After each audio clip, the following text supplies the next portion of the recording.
আল্লাহ মালাকুল মাউত কে বলবেন, মালাকুল মাউত কি অবস্থা? বলবে সব শেষ। মাইয়াব্বা, কে বাকি?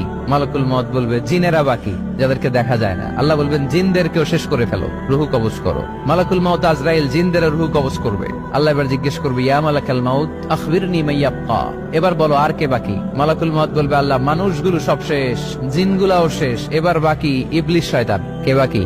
ইবলিসরেও শেষ করো, ইবলিসও শেষ। আল্লাহ আবার জিজ্ঞেস করবেন, ইয়া মালাকাল মাউতি মাইয়াব্বা, আর কে বেঁচে আছে বলো?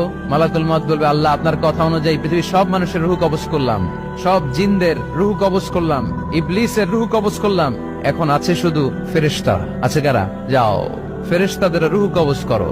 ফেরেশতাদের রুহু কবজ হয়ে যাবে। এবার আল্লাহ জিজ্ঞেস করবেন, ইয়া মালাকাল মাউত আখবিরনি মাইয়াব্বা। মালাকুল মাউত বলবে, আল্লাহ আপনার কথা মতো ধরে ধরে সব শেষ, ফেরেশতাও শেষ, 4 জন ছাড়া। কয়জন ছাড়া? জোরে বলেন, কয়জন ছাড়া?